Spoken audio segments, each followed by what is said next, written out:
নমস্কার বন্ধুরা, আশা করি ভালো আছেন, সুস্থ আছেন। স্বাগত হিয়া সাহিত্য চর্চায়। হিয়া সাহিত্য চর্চার আজকের নিবেদন সাহিত্যিক হুমায়ুন আহমেদের রূপা। তাহলে বন্ধুরা শুরু করি। গল্পকার হুমায়ুন আহমেদের রূপা। ভাই, আপনি কি একটা ইন্টারেস্টিং গল্প শুনতে চান?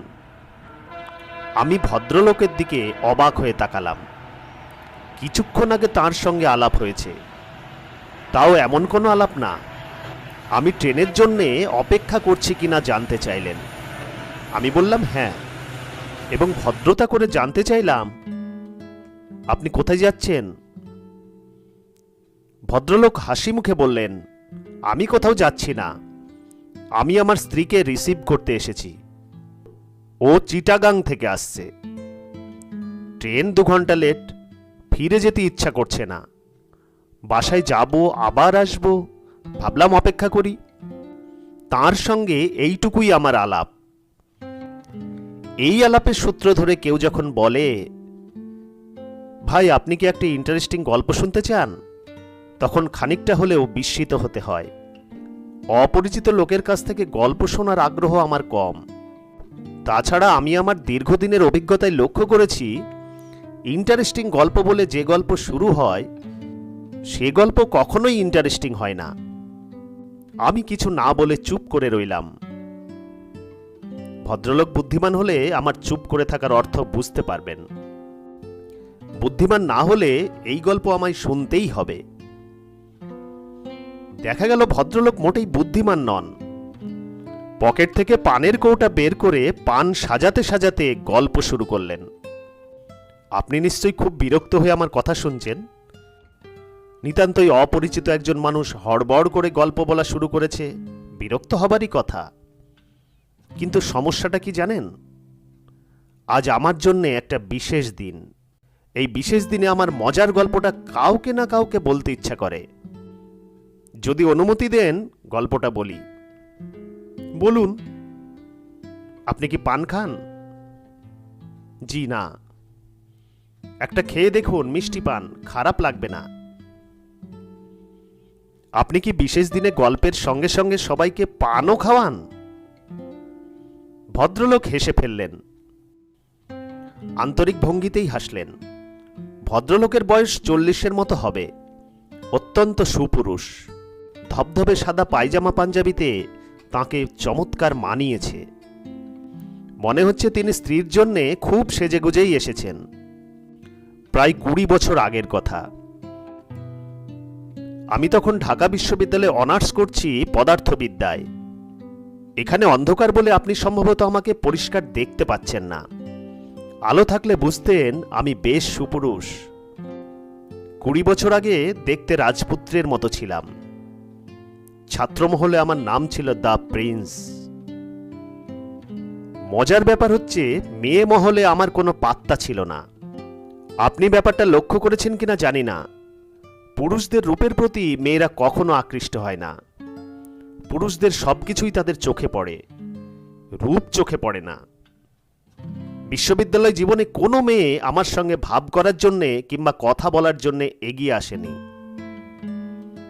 আমিও নিজে থেকে এগিয়ে যাইনি, কারণ আমার তোতলামি আছে, কথা আটকে যায়। আমি ভদ্রলোককে থামিয়ে দিয়ে বললাম, আমি তো কোনো তোতলামি দেখছি না, আপনি চমৎকার কথা বলে যাচ্ছেন। বিয়ের পরে আমার তোতলামি সেরে যায়। বিয়ের আগে প্রচণ্ড রকম ছিল। অনেক চিকিৎসা করেছি, মার্বেল মুখে নিয়ে কথা বলা থেকে শুরু করে হোমিওপ্যাথি ওষুধ, পীর সাহেবের তাবিজ, কিছুই বাদ দিইনি। যাই হোক, গল্পে ফিরে যায়। আমার সাবসিডিয়ারি ছিল ম্যাথ এবং কেমিস্ট্রি। কেমিস্ট্রির সাবসিডিয়ারিতে একটি মেয়েকে দেখে আমার প্রায় দম বন্ধ হয়ে যাবার মতো অবস্থা হলো। কি মিষ্টি চেহারা, দীর্ঘ পল্লব ছায়াময় চোখ। সেই চোখ সব সময় হাসছে। ভাই, আপনি কি কখনো প্রেমে পড়েছেন? জি না। প্রেমে না পড়লে আমার সেই সময়কার মানসিকতা আপনাকে বোঝাতে পারবো না। আমি প্রথম দিন মেয়েটিকে দেখে পুরোপুরি অসুস্থ হয়ে পড়লাম। সারা রাত ঘুম হলো না। প্রচণ্ড পানির পিপাসায় একটু পর পর গলা শুকিয়ে যায়। পানি খাই আর মহসিন হলের বারান্দায় হাঁটাহাঁটি করি। সপ্তাহে আমাদের দুটা মাত্র সাবসিডিয়ারি ক্লাস। রাগে দুঃখে আমার কাঁদতে ইচ্ছা করে। প্রতিদিন একটা করে সাবসিডিয়ারি ক্লাস থাকলে কি ক্ষতি হতো? সপ্তাহের দুটা ক্লাস মানে তো 50 মিনিট করে 100 মিনিট। এই 100 মিনিট চোখের পলকে শেষ হয়ে যায়। তাছাড়া মেয়েটা খুব ক্লাস ফাঁকি দেয়। এমনও হয়েছে সে পরপর 2 সপ্তাহ কোনো ক্লাস করল না।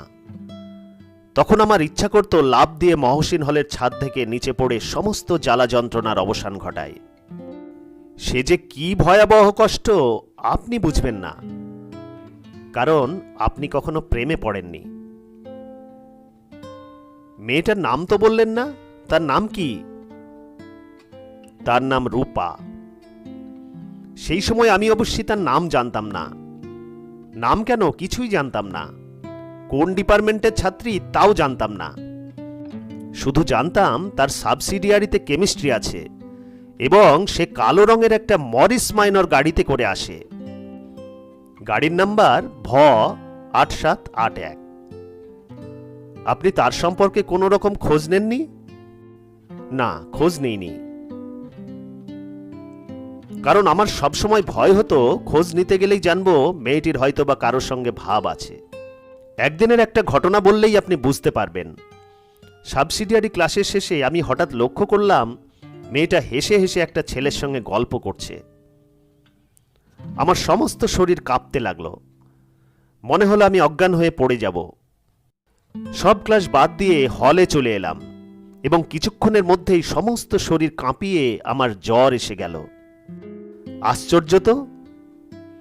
আশ্চর্য তো বটেই। পুরো 2 বছর আমার এভাবেই কাটল। পড়াশোনা মাথায় উঠল। তারপর একদিন অসীম সাহসের কাজ করে ফেললাম। মরিস মাইনর গাড়ির ড্রাইভারের কাছ থেকে বাড়ির ঠিকানা জেনে নিলাম। তারপর মেয়েটিকে সম্বোধনহীন একটি চিঠি লিখলাম। কি লিখেছিলাম এখন আর মনে নেই, তবে চিঠির বিষয়বস্তু হচ্ছে আমি তাকে বিয়ে করতে চাই। তাকে রাজি হতেই হবে। রাজি না হওয়া পর্যন্ত আমি তাদের বাড়ির সামনে না খেয়ে পড়ে থাকব, যাকে পত্রিকার ভাষায় বলে আমরণ অনশন। গল্পটা কি আপনার কাছে ইন্টারেস্টিং মনে হচ্ছে? হ্যাঁ হচ্ছে। তারপর কি হলো বলুন? চিঠি ডাকে পাঠিয়ে দিলেন? না, নিজেই হাতে করে নিয়ে গেলাম। ওদের বাড়ির দারোয়ানের হাতে দিয়ে বললাম, এ বাড়ির একজন আপা আছেন না, ইউনিভার্সিটিতে পড়েন, তাঁর হাতে দিয়ে এসো। দারোয়ান লক্ষ্মী ছেলের মতো চিঠি নিয়ে চলে গেল এবং কিছুক্ষণের মধ্যেই ফিরে এসে বলল, আপা বলেছেন তিনি আপনারে চিনেন না। আমি বললাম, তিনি ঠিকই বলেছেন, তবে আমি তাকে চিনি, এটাই যথেষ্ট। এই বলে আমি গেটের বাইরে খুঁটি গেড়ে দাঁড়িয়ে গেলাম। বুঝতেই পারছেন, নিতান্তই পাগলের কাণ্ড। সেই সময় মাথা আসলেই বেঠিক ছিল, লজিক নষ্ট হয়ে গিয়েছিল। যাই হোক, সকাল 9টা থেকে বিকেল 4টে পর্যন্ত কোনো রকম ঘটনা ছাড়াই গেটের সামনে দাঁড়িয়ে রইলাম। লক্ষ্য করলাম দোতলার জানালা থেকে মাঝে মধ্যে কিছু কৌতূহলী চোখ আমাকে দেখছে। বিকেল 4টায় এক ভদ্রলোক বাড়ি থেকে বের হয়ে কঠিন গলায় বললেন, যথেষ্ট পাগলামি হয়েছে, এখন বাড়ি যাও। আমি তার চেয়েও কঠিন গলায় বললাম, যাব না। পুলিশে খবর দিচ্ছি, পুলিশ এসে তোমাকে ধরে নিয়ে যাবে। কোনো অসুবিধা নেই, খবর দিন। ইউ রাস্কেল, মাতলামি করার জায়গা পাও না? গালাগালি করছেন কেন? আমি তো আপনাকে গালি দিচ্ছি না। ভদ্রলোক রাগে জ্বলতে জ্বলতে বাড়ির ভেতর চলে গেলেন। তার পরপরই শুরু হলো বৃষ্টি, ঢালাও বর্ষণ। আমি ভিজছি নির্বিকার ভঙ্গিতে। সঙ্গে সঙ্গে বুঝছি যে জ্বর এসে যাচ্ছে। সারাদিন রোদে পড়ার পর এই ঠান্ডা বৃষ্টি সহ্য হবে না। তখন একটা বেপরোয়া ভাব চলে এসেছে, যা হবার হবে। ক্ষুধায় ক্লান্তিতে শরীর অবসন্ন। মাঝে মাঝে মনে হচ্ছে এই বুঝি মাথা ঘুরে পড়ে গেলাম। ইতিমধ্যেই আমি আশেপাশের মানুষদের কৌতূহলী দৃষ্টি আকর্ষণ করতে সমর্থ হয়েছি। বেশ কয়েকজন আমাকে জিজ্ঞেস করলেন, কি হয়েছে, এখানে দাঁড়িয়ে দাঁড়িয়ে ভিজছেন কেন? আমি তাদের সবাইকে বলেছি, আমাকে নিয়ে মাথা ঘামাবেন না, আমি একজন পাগল মানুষ। মেয়েটির বাড়ি থেকেও হয়তো টেলিফোনে এই বিচিত্র ঘটনার কথা কাউকে কাউকে জানানো হয়েছে। 3টি গাড়ি তাদের বাড়িতে এলো। গাড়ির আরোহীরা রাগী ভঙ্গিতে আমার দিকে অনেকক্ষণ তাকিয়ে বাড়ির ভেতর ঢুকলেন। রাত 9টা বাজলো। বৃষ্টি এক মুহূর্তের জন্য থামলো না। জ্বরে তখন আমার গা পুড়ে যাচ্ছে। দাঁড়িয়ে থাকতে পারছিলাম না, পা ছড়িয়ে বসে পড়লাম। দারোয়ান এসে আমাকে ফিসফিস করে বলল, সাহেব পুলিশ আনতে চাইতেছে, বড় আপা রাজি না। বড় আপা আপনার অবস্থা দেখা খুব কান্দাছে, টাইট হইয়া বইয়া থাকেন। আমি টাইট হয়ে বসে রইলাম। রাত 11টা বাজলো। ওদের বাড়ির বারান্দায় বাতি জ্বলে উঠল। বসার ঘরের দরজা খুলে মেয়েটি বের হয়ে এলো। মেয়েটির পেছনে পেছনে ওদের বাড়ির সব কজন মানুষ।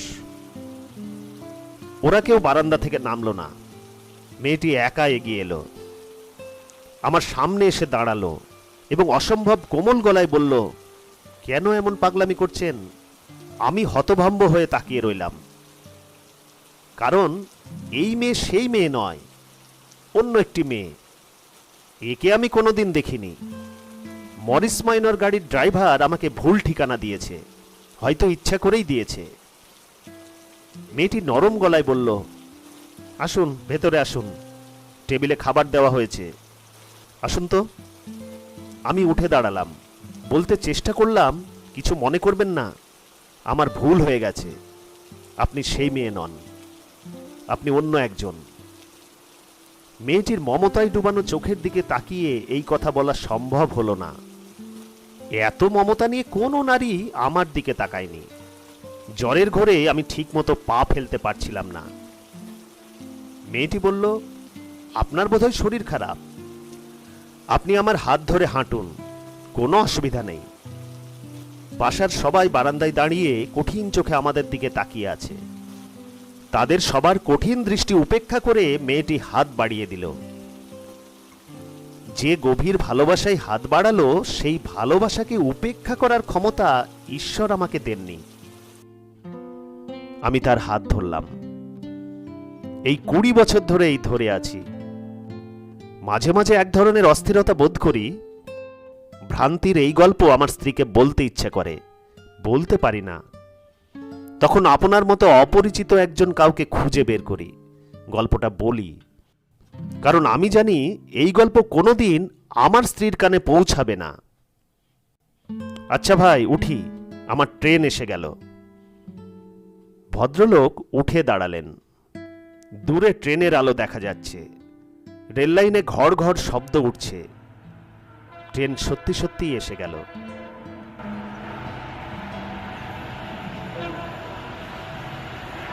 শেষ হলো